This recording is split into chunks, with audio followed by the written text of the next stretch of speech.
So, what would you say? What would you think is the main thing that's kind of holding you back? What do you think is your kind of main issue? I'd say again breathing, Okay. but or lack of breathing, or so I get out of breath. Yeah. I don't know if I'm going too fast for my body, Yeah. or I'm not strong enough. Okay. I don't know. You feel like you kind of get a bit kind of Yeah. Anxious, or like a build up of. What happens if you hold your breath? Yeah. You get a build up of CO2, and it makes you feel a little bit kind of short of breath, but anxious. I get a bit of anxiety in the water. It can, and obviously, kind of make the intensity or the perceived effort kind of ramp up a little bit. Yeah. So do you kind of, is that kind of A little, yeah, a little. Sometimes normally after about half hour or so, I seem to get more rhythm. But it's not fast. Yeah. I sort of concentrate on trying pulling this bit through. Yeah. Yeah. There's obviously something wrong because Yeah. I'm not as fast as I think I could be. Okay. Yeah. Okay. All right. Well, you're right. I think we need to look at your breathing. So if I just play it through, and similar to Molly actually, your head position. See there, similar kind of thing. Look. Yeah. So you can see your full face, and the fact that you've got your mouth wide open like that normally means that you're rather than a relaxed, controlled breath in. That's normally an indicator that you're holding your breath. Right. Okay. All That's right. definitely true. See, I do feel like I'm going trying to ram as much air in as possible. Yeah. And what happens when you're swimming like that is you're just focusing on the breath rather than you're not able to kind of think about the intricacies of the stroke because all you're thinking about is breathing. It's one of the reasons we get people to swim with the fins on because it just takes the pressure off because it gives you a propulsion without thinking about it too much, and it allows you to focus on the drill a bit more. So lifting the head up again, and again just so as you've got it on here, I'll just pop on the. Oops.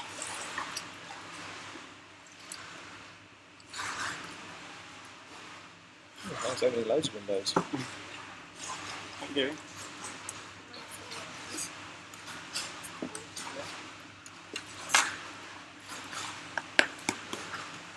Okay, so keeping that head down nice and low. Now, I suspect one of the reasons you're lifting your head up is because, like I say, you're holding your breath a little bit. And I'm just watching this arm recovering out of the water. It's a little bit kind of what you call hand-led. So the hand is kind of coming round. So rather than the elbow coming up and the hand swinging from underneath, the hand is kind of coming round first. And what that does is it normally affects the timing of the overall stroke and the way the hand enters the water. And one thing I noticed with you is you are extending quite a long way before you're actually coming down and entering the water. Right. Okay. So if you look at this recovering arm here, you're extending right forwards. Your hands, so your head is down. The top of the arm is in the water before the fingertips are. So rather than spearing in, like trying to get that paddle almost. If you think about a canoe, putting that paddle in and pulling back. The handle of the paddle is going in first, if you know what I mean. Yeah. So the arm is coming down a little bit straight. Okay. So the fingertips are still there. Now, a lot of this is caused by the timing being out, which is caused by the breathing. All right, so it all comes back from the same kind of thing. So put your elbow up, the hand swings through, it's not so bad on that side. And then got the hands. That hand is better, it's spearing in better on that side. So the hand is going in first, and then the rest of the arm is following. So just play it through again. It's coming in both. You can just see that at the top of the arm. So the timing is out in terms of the hand entry a little bit. But it's more really looking at what's causing that. That's the effect. We need to find the cause of that really. So what do you think about, is there anything that strikes you about as soon as you go underwater there? My legs are quite low. Well, I think everything's quite low, isn't it? Yeah, you're quite low in the water. And that's the main issue for you, is getting those legs up. Right. And again, it's looking what's causing those legs to be down so low. because your heels are nowhere near. So your heels should be just kind of touching the surface as you kick. So we know the body is low, and of course if the body is low, then what we get is you get a load of frontage area being presented to the water, which is obviously drag, which will slow you down. Right. So that's your biggest limiting factor, is getting your body being low and needing to get it up. Does that make me work harder? Or maybe Yeah, because you're pulling maybe, yourself through the water like that, rather than... Yeah, well that'll also make me out of breath then.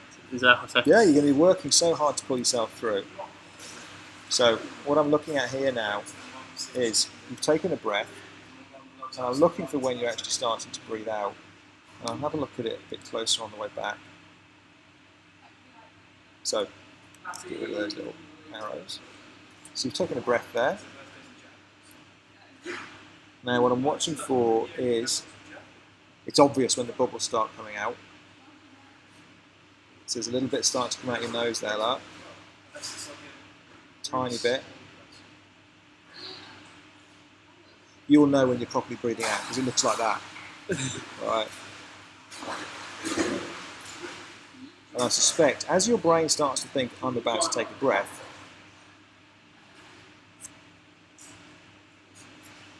just trying to expel it all at once. Yeah, so you're holding it. You're kind of holding it, say you're holding it for the kind of the first 2/3 of the stroke, and then you're exhaling over the last kind of section. So definitely holding your breath there. There, you can just see it start, because you think, I'm taking a breath, I need to take a breath, I need to get rid of that air. You see the bulk of it is coming out right at the last minute. And what happens is you're almost breathing out and in at the same time, which takes longer, which means the stroke goes, the timing goes. So this is the timing issue I'm talking about. It's caused by the breathing, not anything to do with the way you're actually kind of holding your stroke, if that makes sense. So we can see your recovering arm, similar to Molly. The arm, which is away from the breath, is pulling down wide and straight. And I didn't put this on Molly's actually, but what we should be looking for. See, this is Rebecca Ellington. Okay, so she's at the same point of the stroke as you. She's breathing to the side, and she's got this arm as her paddle. Okay, the elbow up, and this is where we look for this 100 to 120 degree angle. All right, because what that does, if you get that angle in the arm there, is it means you're pulling through with your chest and your lats. If you pull through like that, you're actually using your shoulder. It's a much weaker muscle. All right, so you have to work much harder and overstrain the shoulder to get the stroke. All right, I'll do a little demo with that. And it's quite interesting how much stronger you are in that position than like this. All right, so a bit of a straight arm pull through there.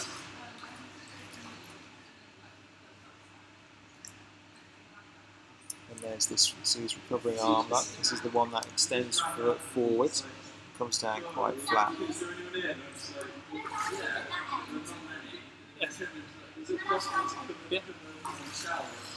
So, the main thing, again, just to kind of reiterate, the main thing we're looking at is getting those legs up, and the cause for that so far that we've seen. Anything at the front end of the stroke is going to impact the back end of the stroke, the legs. All right, so lifting the head up too far, holding the breath, causing the chest to rise and the legs to fall. All right, so there's two things there straight away. What we've also got here is what happens when you press down. So if you look at Rebecca, let's try and find, here we go. So of course, what makes you go faster when you're swimming is propulsion. All right, we want to get some propulsion. We want to be pushing water that way, because we're pushing ourselves that way, yeah? So Rebecca at the front of the stroke here, you can just see her wrist tips, and she's already starting to generate propulsion. And then as the stroke progresses, she starts to bring the forearm in, so she's gone from having the hand generating propulsion to the whole of this area being a big paddle. That combined with her being super high in the water, all that pushes her through, yeah? All that pushes her through the water. So if you look at your stroke at the moment, if you try and think, at what point am I starting to generate forward propulsion here? Well, we've got, first of all, is we're pushing down. Pushing down. What pushing down at the front of the stroke does is like a lever, pushes the chest up. And again, push the chest up, his legs drop. So something else there. Okay. So we come down, and it's probably not until we get down to this point here where we actually start to generate a little bit of forward propulsion. Right. So the reality is that that part of the stroke there isn't doing a huge amount. It's just causing the chest to come up and the legs to drop. So we need to get you extending in, getting that elbow up high, and turning that arm into a paddle and pushing water backwards. There's I don't know if you've heard of Brett Sutton at all. Brett Sutton's quite a well-known triathlon coach. He coaches Nicholas Spirig, who's the gold medalist in London. Daniel Reeve, who's the current Ironman world champion. I think he's the coach of them, and I get mentored by Brett. And he uses this kind of, I don't know what you call it really, a phrase, I guess, which is place, press, and then push. So thinking about placing the hand in the water and then actually pressing down, press down. That press down is the bit that you're missing. All right. So press down with the elbow, not pushing down with the arm. It has to go that way, if that makes sense. Yeah. So at the moment you're pushing down that way, which is different to pressing down that way. We're pushing water backwards. Does that make sense? Yeah. Okay.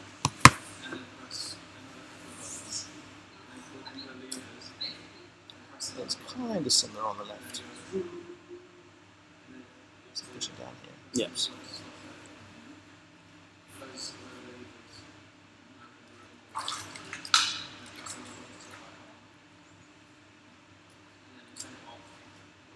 So let's have a look from above.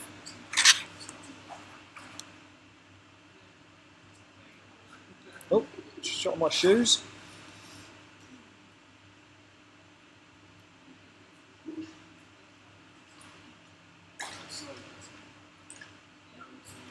You can see my hand's dragging in the water a bit. So that this hand, is that what you mean? No, it looks like it's dragging a bit. Across the surface. Yeah, a little bit.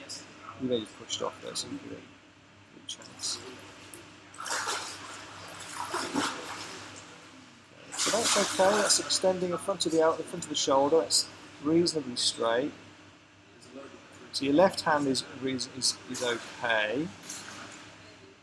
But what's happening here is you're pulling through a little bit early with that recovering arm. So you're losing support at the front end of the stroke because it's pulling through early. Again, that's just a timing. That's just a timing issue.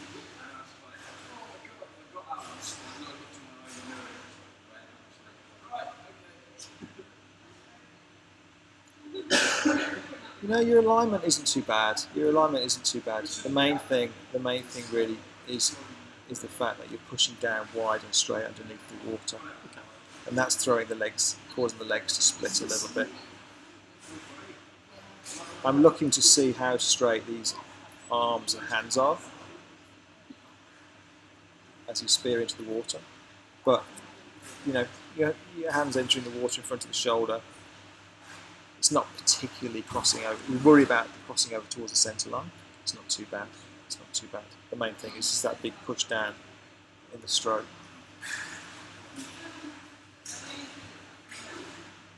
Just going to play this through. So.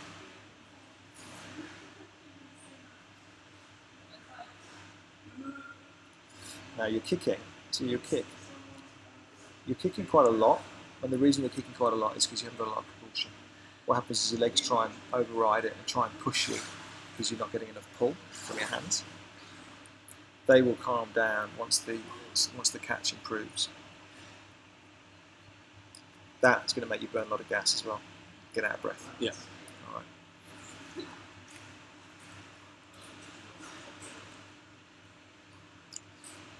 Okay, so looking at the way back. And this is where we see the arms being a little bit straight, which we already know about, Yeah. particularly on the left-hand side. So it's quite straight, and then it whips in a little bit late towards the back of the stroke there. Yeah, it's more windmilly, isn't it? Exactly, yeah. It's kind of it is round, and rather than spearing in and getting a positive catch and pull through, it's just a kind of bit rotational. Yep. So what will happen is your stroke will speed up. It will shorten your stroke a little bit, and it will speed up. So you'll have shorter, more effective strokes rather than big, long kind of flat strokes. So what we're going to do with you then is we are going to see what you're like at sink downs. It's going to be quite similar to Molly actually. What we do find with families is that there's normally a lot of similar character traits across the family. So sink downs, as you've seen with Molly there, just getting used to exhaling. So this chap's finding it more difficult. You kind of bob around a little bit. You can see a little tiny stream of bubbles coming out of his mouth. He's trying a bit harder, look, but he's still not going down. So it's not as easy as it looks. He's getting better now, he's practiced it a bit more. You do it a few times and it becomes easier quite quickly. So we're going to practice doing a little bit of that, and then we're going to just get you to do some normal swimming, but focusing on exhaling, all right, with the fins on. And then we're going to move on to, same as Molly actually, same with the working on the head position. All right, get that head position down nice and low, and get you to try some different head positions. So looking forwards, looking down, looking further down, and just seeing how that adjusts the body, all right, in the water. Doing those things alone will start to straighten up the rest of the stroke, because it'll sort out some of the timing. All right. So once we've done that, then we are going to progress on to kicking on the side, which we didn't do with Molly. And we're not going to do the kicking on the side drill really so much so that we're working on your alignment. We're going to do it so that we can progress, hopefully, onto another drill called the broken arrow drill, which is the same as kicking on the side. But here we go. This is what we're going to try and practice, getting that arm up straight. And the main thing for you, because you know we said we were coming in a bit flat and a bit long, as you look at what Paul does here, spears in. So it's practicing spearing in. All right, so not extending and coming down flat, spearing in. So kicking on the side, broken arrow drill. I don't think we'll have time for the doggy paddle and things, but what we're trying to do is I've done that before. Okay, well the idea of it really, if you think about it, we'll work on your breathing in your head position, get you down nice and low, get you breathing nicely. We'll get you straight and spearing in. They're the things we've covered so far. But then what we cover, and again I might not get to it, but at least you've got it on here, and you can go away and practice this if you've got it on here, is skill number 1. So with the pool boy, it's going along with your head out of the water. And what this is doing in this drill here is getting you used to, imagine you've speared into that point, which you've just practiced with broken arrow drill. It gets you used to being like this with your hands. So you're in a position ready to start taking a catch. So like this, not like this as you are. It's getting it wired in there that we need to be in that position. All right, so skill number 1. So that's the next part of the stroke. And then this would then progress on to doggy paddle. Because with practice being here, the next bit is to go like this and push it back. Push the water back. And get that nice elbow, angle in the elbow that we were talking about, and that we saw with Rebecca Adlington. Different the water in a second. Here we go. Alright. So we've speared in, That's kind of our catch. That's our skull position here. And then we practice getting this elbow high, pulling the water back. So getting away from this straight arm pull through that you've got. All right. That is your kind of suite of drills that you're going to have to practice work on. All right. So we'll get through as many of those as we can today. Cool. Okay. You kick, a little bit of work, but I think a lot of that will sort itself out once we sort all the other things that we've been talking about. I think that's pretty much it for now. Okay. You got any questions or anything? Nope. Okay. I'm just going to pop the loo and Yeah, we'll okay, crack on. yeah.